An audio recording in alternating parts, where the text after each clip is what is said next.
এই কোর্টের মধ্যে কোনো সম্পর্ক নেই। আছে অপরাধী, নিরপরাধী, ডিফ্যাক্টো লয়ার আর আপনার মতো বিক্রি হয়ে যাওয়া মানুষ।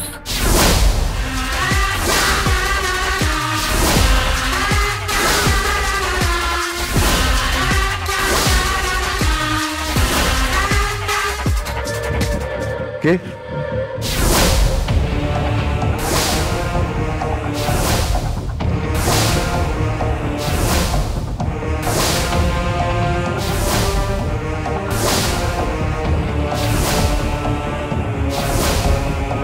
গোটে পড়ে গোবর হাসে। মনে পড়ছে অগ্নিজিৎ মুখার্জি এই রুমে, এই কোর্টে আমাকে কুৎসিত বদনাম দিয়ে হারিয়ে দেওয়া হয়েছিল।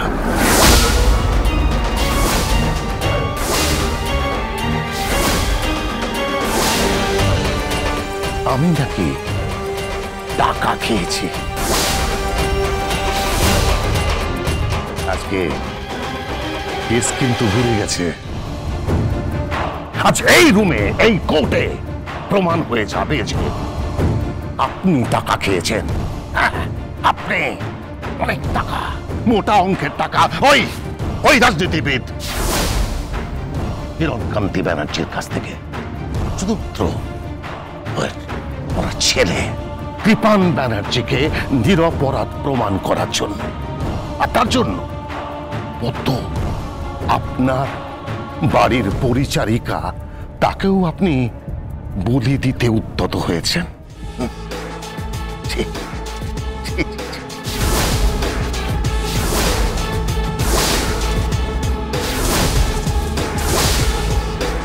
আমি একজন সিনিয়র অ্যাডভোকেট। আমি অনেকদিন প্র্যাকটিস করিনি, তবে আজকে আমার মেয়েকে দেখে অহংকার হচ্ছে।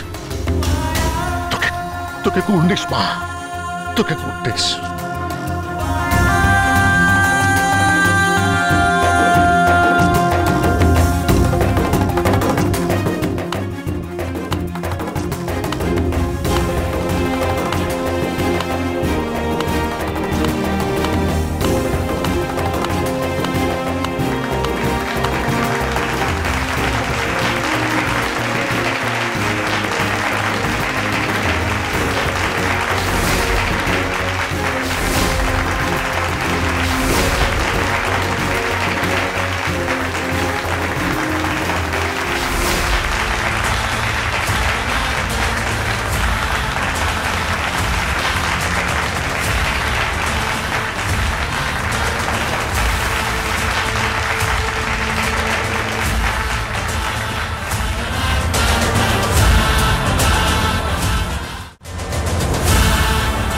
বলছেন কি ভজনদা? আমার বোন আমাকে কোর্টে নিয়ে যাবে? হ্যাঁ, সাক্ষী হিসেবে তোমাকে কোর্টে ডাকবে। আমি তো ভাবতেই পারছি না, ছোট বোন হয়ে নিজের দিদিকে কোর্টে নিয়ে যাবে। ও কি হয়েছে কি তার? ওর কি বোধ বুদ্ধি কিছু নেই নাকি? বিচার বুদ্ধি সব লোপ পেয়েছে? ও কাকে কোর্টে নিয়ে যাবে? মুখার্জি বাড়ির বউকে? গীতা কেসটা জিতবার জন্য মরিয়া হয়ে উঠেছে। ও যেন তেন প্রকারে কেসটা জিতবেই। তার জন্য যে কতজনকে মাসুল দিতে হবে কে জানে। গিনি তুমি কিচ্ছু বলবে না? তুমি তোমার পরিবারের সঙ্গে কথাও বলবে না? আরে পরিবারের সাথে কথা বলে লাভ কি? ওর বাবাও তো গনসা উকিল, কোর্টে ছিলেন। কি? বাবা কোর্টে গেছিল? হ্যাঁ।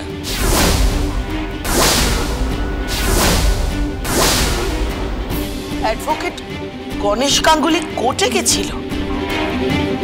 উনি আবার প্র্যাকটিস শুরু করেছেন নাকি? এসব কি হচ্ছে আমি কিচ্ছু বুঝতে পারছি না। মানে শ্বশুর বৌমা এটা কি লড়াই? আরে শ্বশুর বৌমা লড়াই করে করুক, কিন্তু তা বলে গিনিকে কোর্টে নিয়ে গিয়ে সকলের সামনে সওয়াল করে অপমান করবে? আপনারা ভাবতেই পারবেন না কিভাবে সবাইকে সওয়াল করে, নির্মম ভাবে, কাউকে রাত করে না, কাউকে না।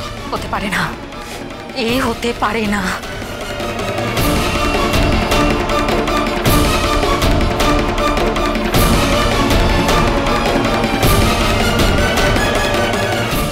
হ্যালো মা, আমার বোন আমার কোন জন্মের শত্রু? মানে শত্রু কেন হবে মা? তাছাড়া কি? হ্যাঁ, তাছাড়া আর কি? ও আমাকে কোর্টে নিয়ে যাবে, আমাকে কোর্টে নিয়ে গিয়ে হাজির করবে। আর কত অপমানিত হব বলো তো মা? কি বলছিস কি মা? কোর্টে হাজির করবে মানে? হ্যাঁ, এই তো এখানে ভজনদা দাঁড়িয়ে আছে। আজকে তো কোর্টে ডেট ছিল। জানি, তোর বাবাও তো কোর্টে গেছিল। জানাওনি তো? তুমি তো জানাওনি কেন? জানাওনি কেন বলো? উত্তর দাও আমাকে, কেন জানাওনি তুমি? বাবার কি দরকার ছিল কোর্টে যাবার? হ্যাঁ বলো, উত্তর দাও, কি দরকার ছিল বাবার? মা তুমি চুপ করে থেকো না, উত্তর দাও আমার কথায়। কি ভেবেছে ও? হ্যাঁ, কি ভেবেছে ও? আমাকে কোর্টে নিয়ে গিয়ে হ্যারাস করবে? কখনো না। আমি কিন্তু যাব না মা, আমি তোমাকে বলে দিলাম আমি কিছুতেই কোর্টে যাব না। আমি মুখার্জি বাড়ির বউ, আমারও একটা সম্মান আছে, আমি কিছুতেই যাব না। গিনি, আমাকে ফোনটা দাও, দাও।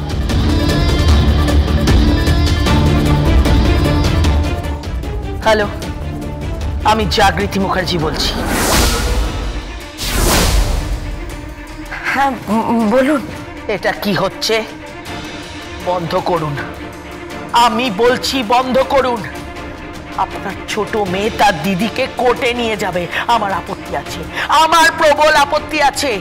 এতদিন ধরে আপনার ছোট মেয়ের সমস্ত অপরাধকে আমি ক্ষমা করেছি, কিন্তু আমার বাড়ির বউকে যদি ও কোর্টে নিয়ে যায়, আমি কিন্তু ওকে আর ক্ষমা করব না, ক্ষমা করব না আমি। আমি ওর সাথে কথা বলছি, বিশ্বাস করুন, আমি তো এটা জানতাম না। আমি ওর সাথে কথা বলছি। কার সাথে কথা বলছো? গীতা, ফোনটা আমাকে দাও। দিদি ফোন করেছে তাই না? তুই তোর দিদিকে কোর্টে নিয়ে যাবি? ফোনটা আমাকে দাও। তোর দিদিকে কোর্টে নিয়ে যাবি? ফোনটা দাও আমাকে। তুই তোর দিদিকে কোর্টে নিয়ে যাবি? ফোনটা আমাকে দাও। হ্যালো, কে বলছেন? জাগৃতি মুখার্জি। ফোনটা গিনি মুখার্জিকে দিন। তুমি আমার সাথে কথা বলো, আমার বাড়ির বউ কোর্টে যাবে না। না গেলে বারবার সমন আসবে, আর তারপরেও সে যদি না যায় তাহলে আইনি সাহায্য নিয়ে আমি তাকে কোর্টে টেনে আনবো। গীতা, গীতা, তোমার দিদির ওপর তুমি কোন জন্মের শোধ নিচ্ছ বলো? হ্যাঁ বলো, কেন কেন করছো এটা? ও কি তোমার শত্রু? বলো কেন করছো? কি হলো, উত্তর দাও আমাকে। ফোনটা দিদিকে দিন, আমি দিদির সাথে কথা বলতে চাই।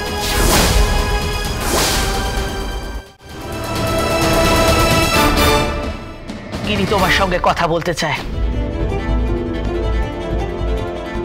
হ্যালো, কি চাইছিস তুই? বল, কি চাইছিস তুই? হ্যাঁ, সবই তো নিয়েছিস। আমার ঘর গেছে, আমার সংসার গেছে, আমার বর আমার সাথে রাতে থাকে না, আমাদের মধ্যে কোনো সম্পর্ক নেই, আমরা স্বামী স্ত্রীর মতো জীবন কাটাতে পারি না, শুধুমাত্র তোর জন্য গীতা। আর সেই তুই আজ আমাকে কোর্টে নিয়ে যাবি? হ্যাঁ হ্যাঁ, নিয়ে যাব।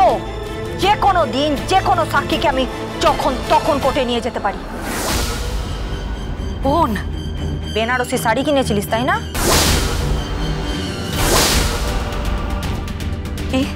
হ্যাঁ, ইলিনকে সাথে করে নিয়ে গিয়ে একটা বেনারসি শাড়ি কিনেছিলিস একটা বিখ্যাত শাড়ির দোকান থেকে, আর সেই শাড়িটা পদ্মরানী দাস পরে বিয়ে করতে গিয়েছিল, তাই তো? বোন, আমার কথাটা শোন। এই পুরো ষড়যন্ত্রে তুই ছিলিস, তুই সবটা জানতিস, অথচ তুই বলছিস আমি নাকি তোর সর্বনাশ করেছি। হ্যাঁ, তুই কি ভেবেছিলিস বলতো? তোর শ্বশুর মশাই কোর্টে যাবেন আর তুড়ি মেরে আমাকে হারিয়ে দিয়ে ওখান থেকে বেরিয়ে যাবেন? পদ্মরানী দাসের সাথে যেটা হয়েছে সেটা জনসমক্ষে আসার প্রয়োজন আছে, আর এই সব কিছুর ঊর্ধ্বে তোর শ্বশুর মশাই অগ্নিজিৎ মুখার্জি। তোর কথায় উনি না, ওনার কথায় তুই এই ষড়যন্ত্রটা করেছিলিস, আর তাহলে তার প্রায়শ্চিত্ত তো তোকে করতেই হবে, তোকে কোর্টে আসতেই হবে। আমি কোর্টে যাব না। কোর্টে তোকে আসতে হবে দিদি, আমি কোর্টে যাব না, আসতে হবে তোকে কোর্টে। তুই যদি নির্দোষ হয়ে থাকিস তাহলে সর্বসমক্ষে তোকে বলতে হবে যে অগ্নিজিৎ মুখার্জি কেস জেতার জন্য কতটা নিচে নামতে পারেন। উনি আইনের ভাষা ছেড়ে বেআইনি কিছু নীতিহীন অসৎ উপায় অবলম্বন করেন শুধুমাত্র কেস জেতার জন্য। আমি সেটা হতে দেব না, আমি সেটা হতে। উনি হয়তো ভুলে গেছেন যে যদি উনি অ্যাডভোকেট অগ্নিজিৎ মুখার্জির হন তাহলে আমিও অ্যাডভোকেট গীতা এল এল বি। বোন, আমার কথাটা শোন, আমি কোর্টে যাব না। আর আমাকে যদি কোর্টে যেতে হয় না, তাহলে তোর সাথে আমার সারা জীবনের মতো সব সম্পর্ক শেষ।